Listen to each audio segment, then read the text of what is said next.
울란바토르 신도시, 현지인들은 이곳을 작은 강남이라 부릅니다. 8차선대로, 유리 빌딩, 100m마다 등장하는 편의점. 그런데 이상한 점이 있습니다. 모든 간판이 어느 나라의 문자로 가득하다는 겁니다. 상권의 92%가 그 나라 브랜드였고 직원들은 그 나라 언어로 손님을 맞이했습니다. 더욱 놀라운 건 초원이었습니다. 문명과 동떨어진 게르 앞 칠판에 그 나라 문자가 적혀 있었고 17세 소녀가 완벽한 발음으로 그 언어를 구사했습니다. 선생님도 교과서도 학교도 없이 말이죠. 25년 경력의 기자는 깨달았습니다. 이건 유행이 아니라 혁명이라는 사실을 말이죠. 총도 돈도 협박도 없이 한 국가의 DNA를 바꾼 이 나라는 과연 어디입니까? 공항 입국장에 들어선 순간 귀에 들린 건 한국 예능의 웃음소리였습니다. 눈에 보인 건 한국 화장품 간판이었습니다. 코끝에 스친 건 한국 과자 냄새였습니다. 그리고 직원이 한국어로 말을 걸어왔습니다. 저는 25년간 전 세계를 취재했지만 이런 공항은 처음이었습니다. 여기가 정말 몽골입니까? 바로 이야기 시작하겠습니다. 그 전에 좋아요, 구독은 영상을 만드는데 큰 힘이 됩니다. 댓글에 여러분의 응원의 목소리로 화이팅을 외쳐주신다면 우리 대한민국의 위상이 세계로 울려 퍼질 것입니다. 저는 리처드 해서웨이입니다. 영국 출신 국제문화 전문 기자죠. 지난 25년간 120개 도시를 취재했고 문화 변동을 추적하는 것이 제 전문 분야입니다. 울란바토르는 제게 낯선 도시가 아니었습니다. 2010년부터 5차례 방문했고 초원과 게르와 말의 나라라는 이미지가 선명했죠. 그러나 2024년 3월 17일 비행기에서 내린 저는 완전히 다른 도시와 마주했습니다. 입국장 천장의 대형 스크린에서는 한국 예능 프로그램이 재생되고 있었습니다. 몽골어 자막도 없이 그냥 한국어 그대로였죠. 면세점 진열대를 지나가는데 과반이 한국 브랜드였습니다. 화장품, 과자, 라면, 심지어 생활용품까지 전부 한글로 가득했습니다. 직원 한 명이 저를 보더니 자연스럽게 한국어로 인사를 건넸습니다. 안녕하세요. 저는 영어로 답했지만 그 직원은 전혀 당황하지 않았습니다. 마치 이곳에서 한국어는 기본 언어인 것처럼 말이죠. 저는 즉시 위화감을 느꼈습니다. 이곳이 몽골인가, 서울 외곽인가? 수십 번 다녀본 도시의 공항이 이렇게 달라질 수 있습니까? 공항 로비로 나가자 더 큰 충격이 기다리고 있었습니다. 천장까지 뻗은 대형 광고판에 GS25, 이마트24, BBQ 간판이 줄지어 서 있었습니다. 한국 관광객이 많은 것도 아닌데 왜 이 공항은 한글로 도배되어 있는 겁니까? 데이터 중심으로 사고하는 저는 머릿속 계산이 꼬이기 시작했습니다. 이건 단순한 상업적 배치가 아니었습니다. 도시 정체성 자체가 변한 겁니다. 저는 그 자리에서 노트를 꺼내 첫 메모를 남겼습니다. 울란바토르 공항, 한글 점령. 이유 불명. 택시를 타고 시내로 이동하는 동안 불안감은 확신으로 바뀌었습니다. 10분마다 한국 편의점이 등장했습니다. GS25, CU, 이마트24가 거리 곳곳에 박혀 있었죠. 아파트 단지 전체에는 한글로 된 부동산 광고가 걸려 있었고 전광판에서는 한국 드라마가 재생되고 있었습니다. 저는 택시기사에게 물었습니다. 한국 사람들이 많이 사나요? 기사는 고개를 저었습니다. 많지 않아요. 그냥 우리가 한국을 좋아하는 겁니다. 저는 그 대답에 충격을 받았습니다. 드라마로 문자를 배운다고요? 그건 불가능합니다. 언어는 체계적 교육 없이 습득될 수 없죠. 그러나 택시 창밖 풍경은 제 상식을 계속 부정했습니다. 한글 간판이 몽골어보다 더 크고 더 많고 더 눈에 띄었습니다. 호텔에 도착했을 때 저는 이미 잠들 수 없을 거란 걸 알았습니다. 호텔 앞 세 블록 안에 한국 식당이 10곳이나 있었습니다. 떡볶이, 김밥, 삼겹살, 치킨 간판 크기는 한글이 대문자였고 몽골어는 소문자였습니다. 객실 창문을 열고 거리를 내려다보니 전체가 한국 브랜드로 채워져 있었습니다. 저는 그날 밤 잠들지 못했습니다. 기존의 모든 분석 틀이 맞지 않는 현상이 눈앞에 펼쳐져 있었기 때문입니다. 다음 날 아침 저는 교육부 통계를 확인했습니다. 그리고 그 숫자 앞에서 완전히 얼어붙었습니다. 울란바토르 상업 간판의 63%에 한글이 포함되어 있었습니다. 18세에서 35세 사이 청년 중 한국어 기초 회화가 가능한 비율은 78%였습니다. 반면 중국어는 12%, 영어는 34%에 불과했습니다. 저는 그 순간 깨달았습니다. 제가 지금 변곡점 한가운데 서 있다는 사실을 말이죠. 이 도시는 누가 재설계한 것입니까? 그리고 왜 전부 한글입니까? 저는 노트 첫 장에 문장 하나를 적었습니다. 몽골 이상 징후 발생. 78%. 그 숫자는 내 지난 25년 경력을 비웃고 있다. 다음 날 아침 7시, 저는 도심 거리로 나갔습니다. 출근하는 시민들을 관찰하기 위해서였죠. 그리고 그 광경에서 저는 다시 한번 충격을 받았습니다. 사람들 손에는 김밥과 삼각김밥이 들려 있었습니다. 귀에는 한국 음악이 흘러나오는 이어폰이 꽂혀 있었고, 손에는 한국산 스마트폰이 쥐어져 있었습니다. 심지어 입고 있는 옷까지 한국 브랜드였죠. 저는 지나가는 대학생 한 명을 붙잡고 물었습니다. 한국어는 어떻게 배웠습니까? 그 학생은 웃으며 대답했습니다. 넷플릭스요. 3주면 한글 다 읽어요. 저는 그 순간 깨달았습니다. 이건 유행이 아니라 구조적 변화라는 사실을 말이죠. 그때였습니다. 제 시야에 믿을 수 없는 광경이 들어왔습니다. 시내버스 한 대가 지나가는데 전면 행선판에 강남역이라고 적혀 있었습니다. 저는 눈을 의심했습니다. 강남역? 여기가 서울입니까? 울란바토르입니까? 저는 즉시 택시를 세우고 그 버스를 뒤쫓았습니다. 기자로서의 본능이 아니었습니다. 진실을 놓칠까 두려운 인간으로서의 충동이었죠. 버스가 정류장에 섰을 때 저는 뛰어내려 그 안으로 들어갔습니다. 그리고 그 순간 저는 완전히 얼어붙었습니다. 버스 내부의 모든 표지판이 서울의 그것 그대로였습니다. 서초구청 양재, 강남역 노선도는 서울 지하철 노선도였습니다. 승객들은 그 한글 표지판들을 자연스럽게 읽고 있었습니다. 누구도 이상하게 여기지 않았죠. 저는 그 자리에서 멍하니 서 있었습니다. 이건 말 그대로 한 도시가 복제된 것입니다. 서울의 버스가 몽골의 거리를 달리고 있었고 몽골 시민들은 그 안에서 한글을 배우고 있었습니다. 저는 버스에서 내려 곧바로 교통국으로 향했습니다. 교통국 담당자가 건네준 자료는 제 예상을 훨씬 뛰어넘었습니다. 울란바토르 시내버스 1847대 중 1203대가 한국산이었습니다. 비율로 따지면 65%였죠. 더 충격적인 건 시민 설문 결과였습니다. 71%가 한글 표지판을 그냥 두자고 답했습니다. 이유는 간단했습니다. 예쁘다, 익숙하다, 한국 느낌이 좋다는 겁니다. 저는 그 순간 노트에 문장 하나를 적었습니다. 한 도시 전체가 한글 문의 교육장으로 변했다. 이건 정부 정책도 교육 프로그램도 아니었습니다. 시민들이 스스로 선택한 학습 시스템이었죠. 오후에 저는 다시 버스에 올랐습니다. 이번엔 학생들을 관찰하기 위해서였습니다. 뒷자리에 앉은 여학생 2명이 한글 발음을 연습하고 있었습니다. 강남역은 어떻게 읽어요? 강남역이요. 받침이 들어가면 끊어서 읽어야 해요. 한 학생이 친구에게 가르치고 있었습니다. 저는 귀를 기울였습니다. 선생님보다 버스에서 더 배워요. 한 학생이 웃으며 말했습니다. 저는 그 순간 머릿속이 서늘해졌습니다. 공교육보다 빠른 대중교통. 이런 현상은 제가 지금까지 작성한 어떤 보고서에서도 본 적이 없었습니다. 저녁에 교육부 데이터를 다시 확인했습니다. 중고버스 도입 이후 청소년 한글 인지도가 23%에서 67%로 급등했다는 결과가 나와 있었습니다. 단 4년 만에 일어난 변화였죠. 도시 전체가 비의도적 한국어 학습 시스템으로 작동하고 있었던 겁니다.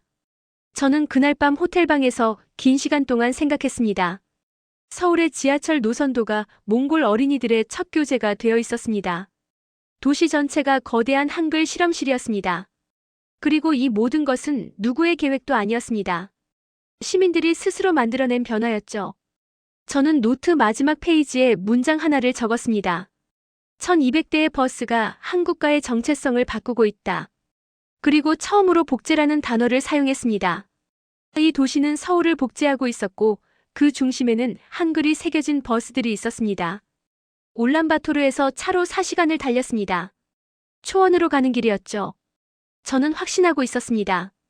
한국화 현상은 도시에만 국한된 것이라고 말이죠. 초원만큼은 다를 것이라 생각했습니다.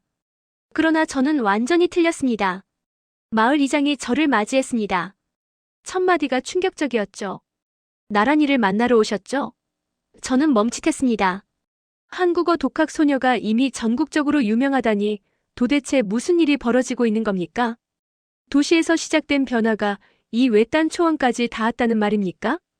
게르 입구에 다가갔을 때 저는 눈앞의 광경을 믿을 수 없었습니다.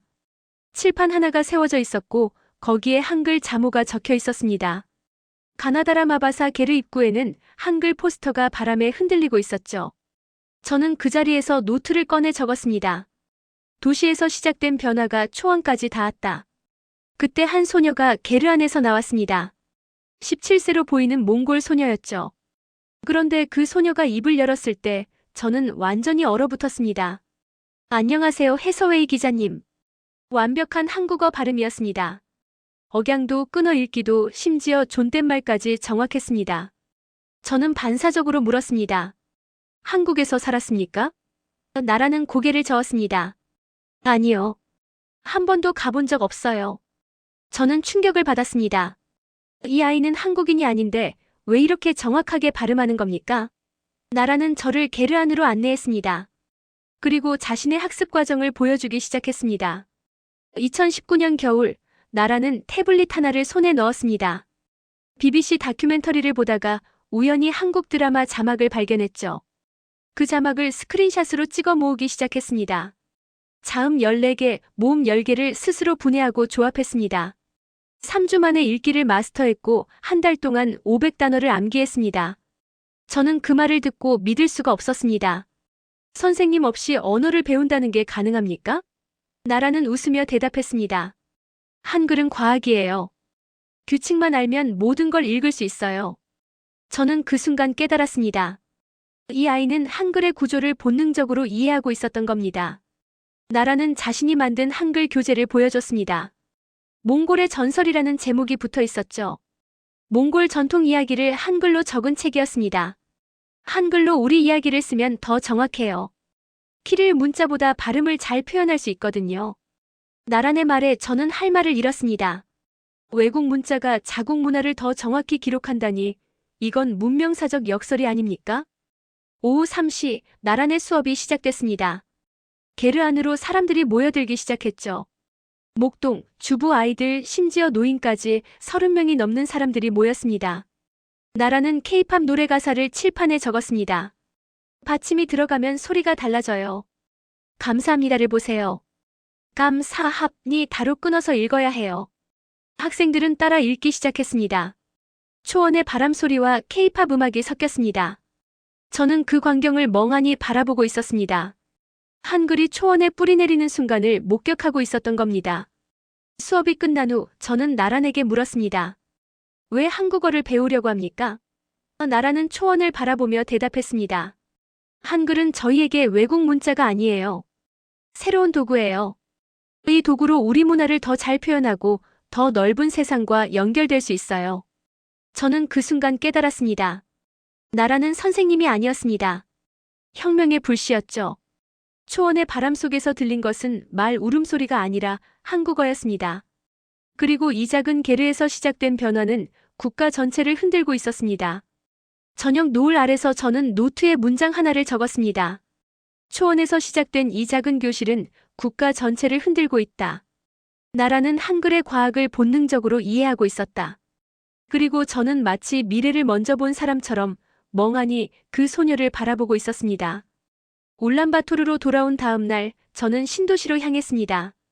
택시에 오르며 기사에게 목적지를 말하자 그가 웃으며 한마디 했습니다. 아, 우리는 그곳을 작은 강남이라고 부릅니다. 저는 처음엔 과장이라고 생각했습니다. 그러나 신도시에 들어서는 순간 제 시야 전체가 서울 강남 테헤란로의 복사본으로 채워졌습니다. 넓은 8차선 대로가 펼쳐져 있었고 양쪽으로 유리 빌딩들이 줄지어 서 있었습니다. 한국 프랜차이즈 간판들이 끝없이 이어졌죠. 저는 차창 밖을 멍하니 바라보며 생각했습니다. 이건 우연도 단순한 유행도 아닙니다. 설계가 이식된 것입니다. 택시에서 내려 거리를 걸었습니다. 100m마다 한국 편의점이 보였습니다. GS25, CU, 이마트24, 다이소, 올리브영 상권의 70% 이상이 한국 브랜드였습니다. 저는 편의점 하나에 들어갔습니다. 점원이 한국어로 인사를 건넸습니다. 어서 오세요. 저는 영어로 물었습니다. 한국어를 배웠습니까? 점원은 자연스럽게 대답했습니다. 이 구역에서 일하려면 한국어 필수예요. 저는 충격을 받았습니다. 한국어 없이 이 도시에서 일하는 것이 불가능해 보였습니다. 편의점 진열 방식조차 서울 매뉴얼 그대로였죠. 과자, 음료수, 라면의 배치가 제가 서울에서 봤던 것과 똑같았습니다. 24시간 불 켜진 편의점들은 도시의 혈관처럼 한글을 흘려보내고 있었습니다. 거리를 더 걷다가 떡볶이 냄새를 맡았습니다. 작은 식당 하나가 눈에 들어왔죠. 바트네 떡볶이라는 간판이 걸려 있었습니다. 저는 안으로 들어갔습니다. 사장 바트는 한국 경기도 떡볶이집에서 2년간 일했던 사람이었습니다. 그가 보여준 메뉴판은 한국 메뉴판 그대로였습니다. 떡볶이, 순대, 튀김, 김밥 가격까지 한글과 몽골어 두 언어로 병기되어 있었죠. 더 놀라운 건 손님들이었습니다. 전부 몽골인인데 한국어로 주문하고 있었습니다. 떡볶이 하나요? 순대 추가요. 자연스러운 발음이었죠. 바트는 웃으며 말했습니다. 손님들이 한국 드라마 보면서 배운대요. 저보다 발음 좋은 사람도 있어요. 저는 그 순간 깨달았습니다. 음식은 문화의 언어입니다. 그리고 이 도시의 언어는 한글이었습니다. 오후에 저는 신도시 중심 광장으로 갔습니다. 한몽 우정 광장이라는 이름이 붙어 있었죠. 대형 전광판에서는 K드라마와 K팝이 상영되고 있었습니다. 한국식 캐릭터 조형물들이 광장 곳곳에 세워져 있었고 한국식 포스터가 벽면을 가득 채우고 있었습니다. 이곳 젊은이들 대부분이 한국어로 대화하고 있었습니다. 마치 서울시청광장을 몽골로 순간이동시킨 듯한 착시였습니다. 저는 광장 벤치에 앉아 사람들을 관찰했습니다. 한국 음악이 흘러나왔고 젊은이들이 그 음악에 맞춰 떼창을 했습니다. 한국어 가사를 완벽하게 따라 부르고 있었죠. 도시는 한국 문화권으로 완전히 편입되고 있었습니다.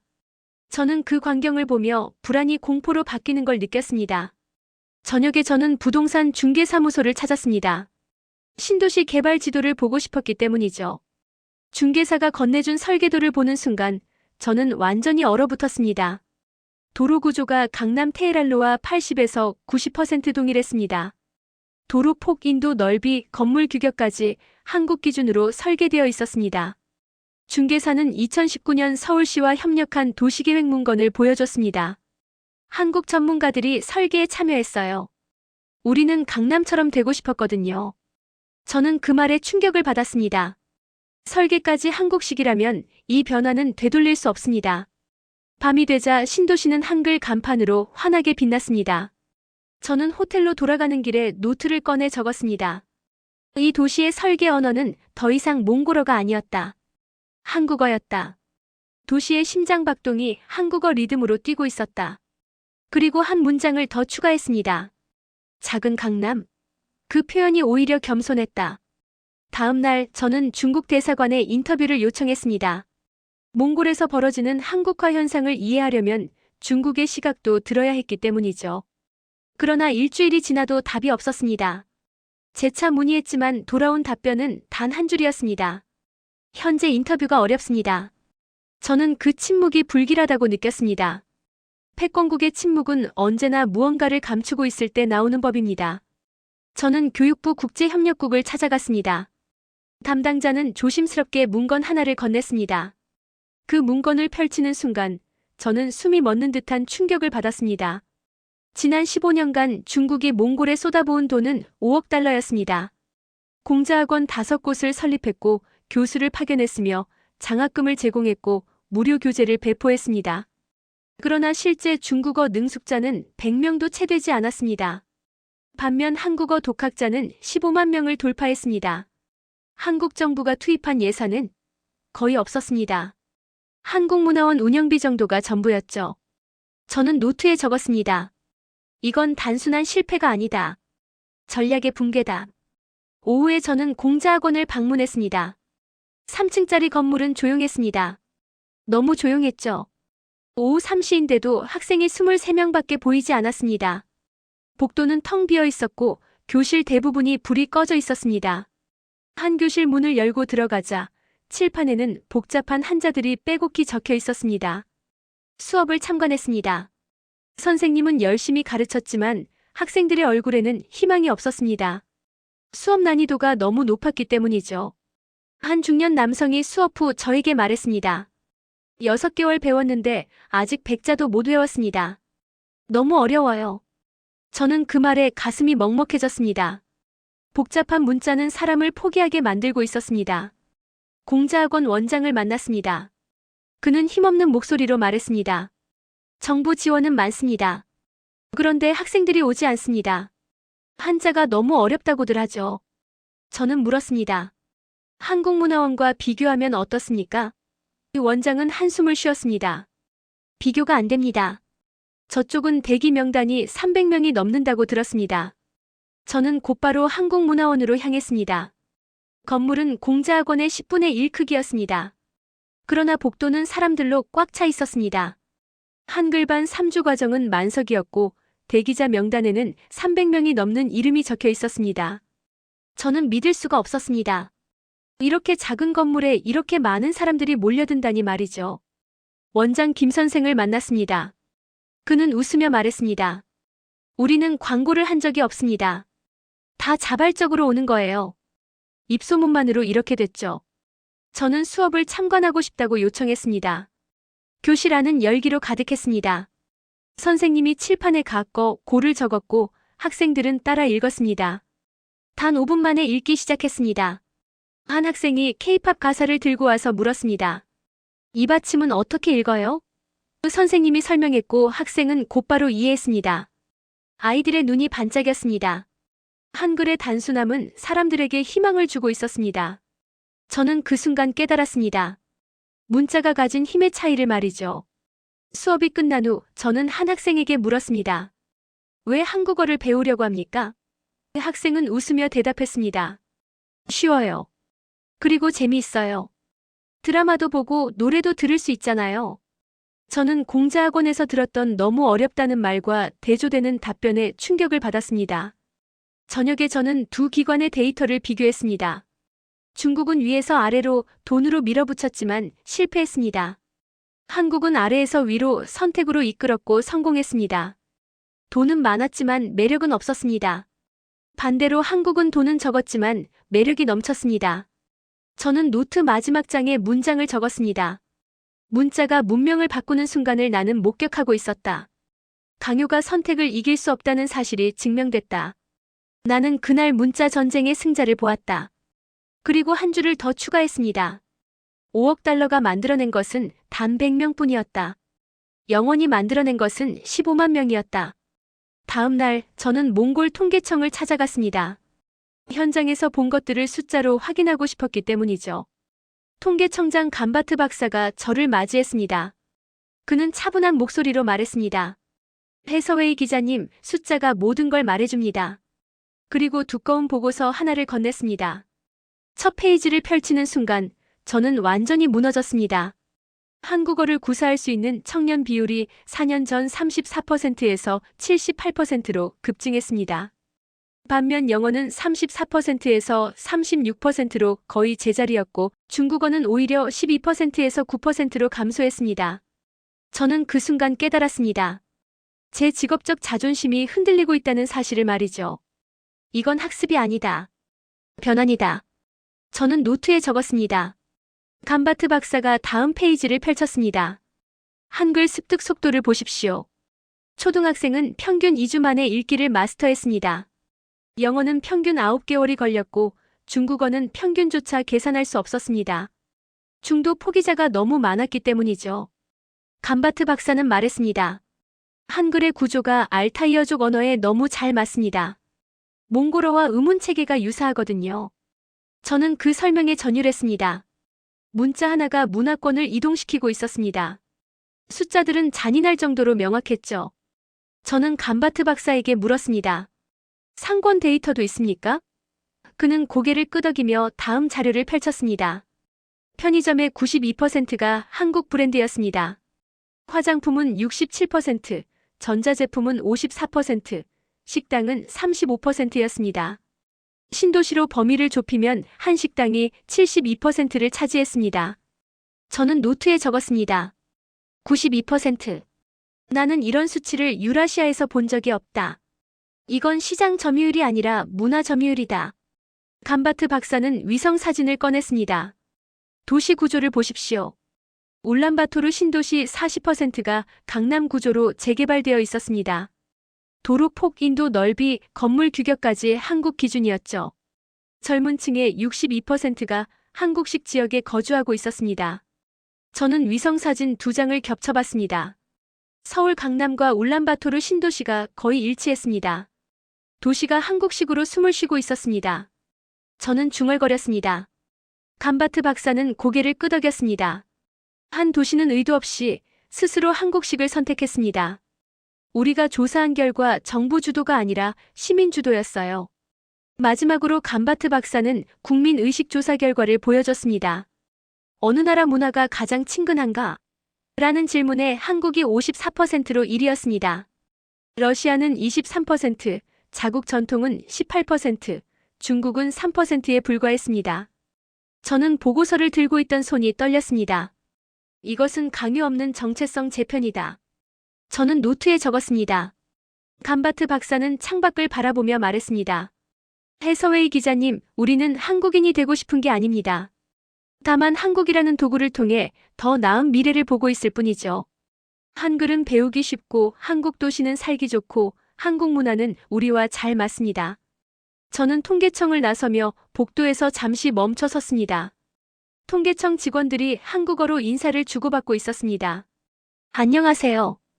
수고하세요. 자연스러운 대화였죠. 이 나라는 이미 한국어를 일상으로 받아들이고 있었습니다.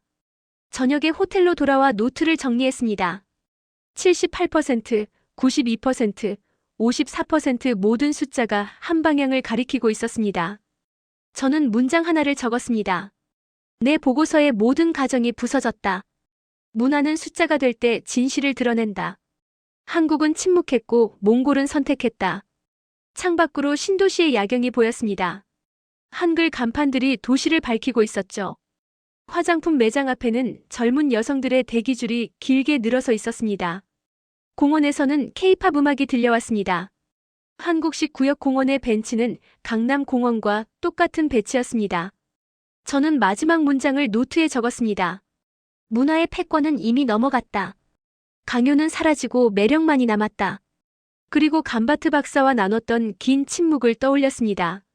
그 침묵 속에는 한국과의 선택이 담겨 있었습니다. 통계청을 나온 다음 날, 저는 몽골 외교부를 찾아갔습니다. 정부 고위 관료의 시각을 듣고 싶었기 때문이죠. 토고 차관이 저를 맞이했습니다. 60대 초반으로 보이는 그는 소련 지배, 민주화, 혼란을 모두 경험한 세대였습니다. 차관은 창밖을 바라보며 한숨을 쉬었습니다. 해서웨이 기자님, 솔직히 말하면 두렵습니다. 정체성이 사라질까 두렵죠. 그러나 발전의 기회를 잃을까도 두렵습니다. 그의 책상 위에는 낡은 몽골 전통 사진이 놓여 있었습니다. 저는 그 순간 깨달았습니다. 전통과 변화가 정면 충돌하는 현장을 마주했다는 사실을 말이죠. 토고 차관은 책장에서 책 한 권을 꺼냈습니다. 표지를 보는 순간 저는 숨이 멎었습니다. 몽골 서사시 마이너스 한글 표기본이라고 적혀 있었습니다. 차관은 책을 펼쳐 보여줬습니다. 이상하게 들리겠지만 한글이 몽골어 발음을 키릴 문자보다 더 정확히 담습니다. 특히 이중 모음과 받침 발음이 그렇죠. 저는 그 말에 경악했습니다. 외국 문자가 자국의 전통을 더 정확히 보존한다니 이건 문명사적 역설이 아닙니까? 토고 차관은 쓸쓸하게 웃었습니다. 우리 전통학자들도 인정했어요. 한글이 몽골 구전 문학을 기록하는데 더 유리하다고 말이죠. 이걸 어떻게 받아들여야 할까요? 차관과의 대화는 2시간 넘게 이어졌습니다. 그는 변화를 막을 수 없다는 걸 알고 있었고 동시에 그 변화가 두려웠습니다. 저는 그의 고민을 이해할 수 있었습니다. 전통과 미래 사이에서 한국가가 흔들리고 있었으니까요. 오후에 저는 젊은 정치 엘리트 에르덴바트 의원을 만났습니다. 그는 서울대 유학파였고 유창한 한국어로 저와 대화를 나눴습니다. 해서웨이 기자님, 많은 사람들이 오해합니다. 우리는 한국인이 되고 싶은 게 아닙니다. 더 나은 몽골인이 되고 싶은 겁니다. 에르덴바트 의원은 자신의 휴대폰을 보여줬습니다. 한글로 몽골 전통 문화를 소개하는 SNS 페이지였죠. 팔로워가 15만 명이 넘었습니다. 한글로 우리 문화를 설명하면 젊은 세대가 더 잘 이해해요. 키를 문자로 쓰면 딱딱하고 어렵지만 한글로 쓰면 접근성이 높아지죠. 저는 물었습니다. 그럼 정체성은 어떻게 됩니까? 에르덴바트 의원은 단호하게 대답했습니다. 정체성은 사라지는 게 아니라 확장되는 겁니다.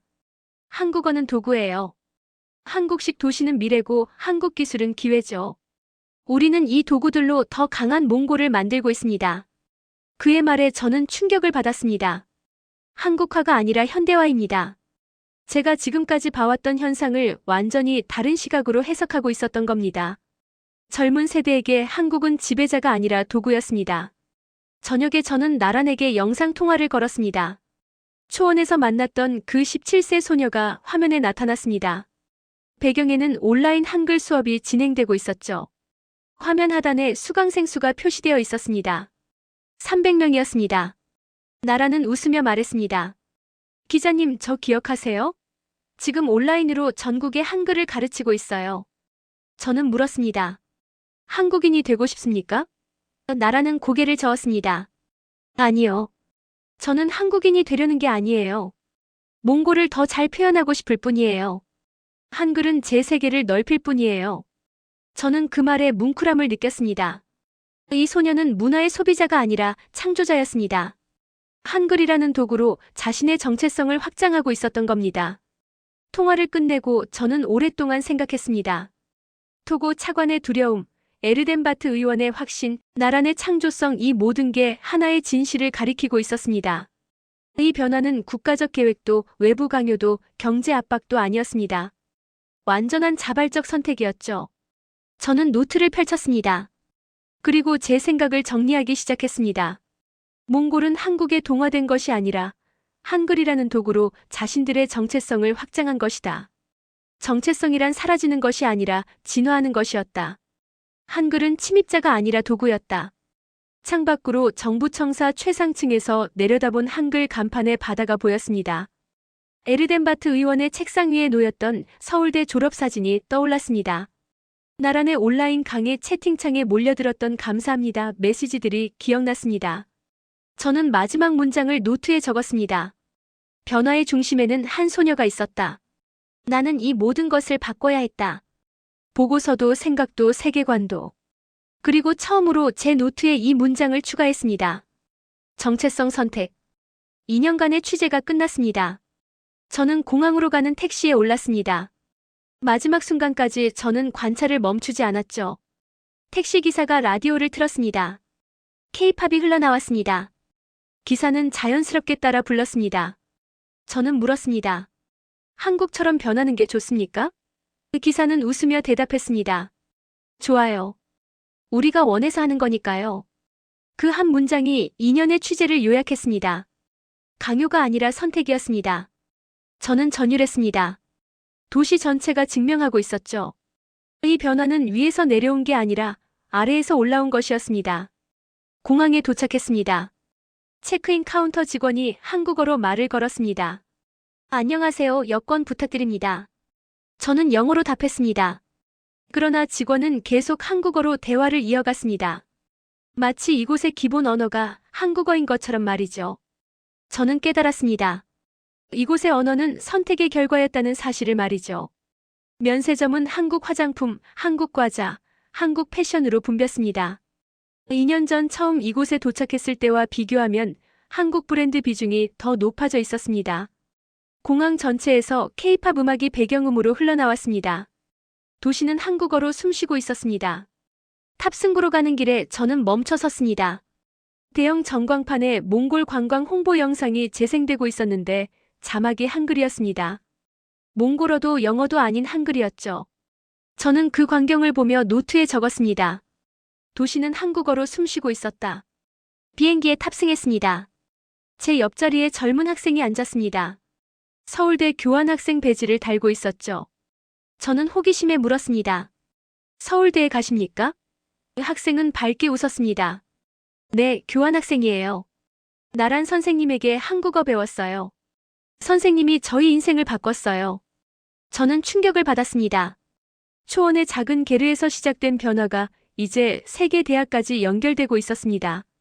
나란이라는 한 소녀가 만든 파장이 국경을 넘어 퍼져나가고 있었던 겁니다. 저는 뭉클함을 느꼈습니다. 비행기가 이륙했습니다. 창밖으로 울란바토르가 멀어졌습니다. 한글 간판들이 도시를 밝히고 있었죠. 저는 노트북을 열었습니다. 기사의 결론을 작성할 시간이었습니다. 한강 상공을 지날 때였습니다.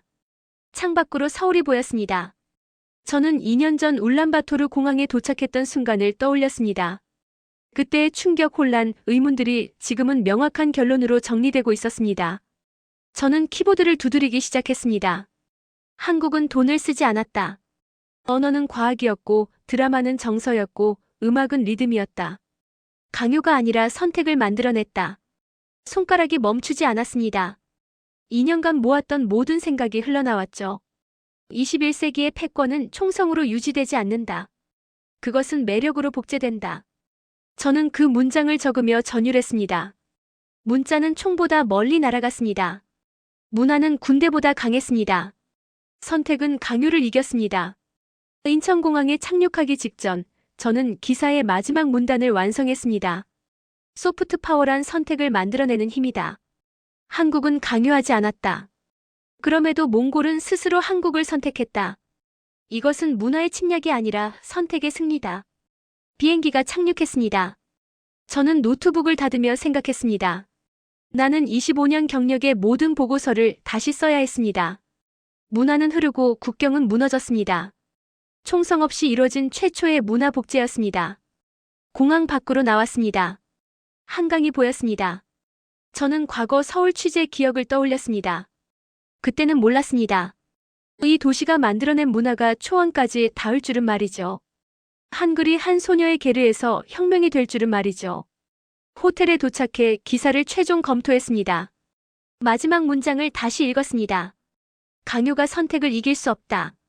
21세기 소프트 파워의 승자는 가장 큰 나라가 아니라 가장 매력적인 나라다. 그리고 몽골은 그 매력을 선택했다. 저는 전송 버튼을 눌렀습니다. 2년간의 취재가 세상에 나가는 순간이었습니다. 창밖으로 서울의 야경이 보였습니다.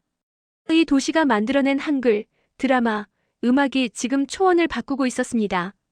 매력이 패권을 결정하고 있었습니다. 저는 노트 마지막 장을 펼쳤습니다. 그리고 마지막 문장을 손으로 적었습니다. 이 도시의 언어는 선택의 결과였다. 나는 지금도 확신한다. 가장 매력적인 나라가 미래를 만든다. 그리고 그 선택이 초원을 미래로 이끌고 있었다.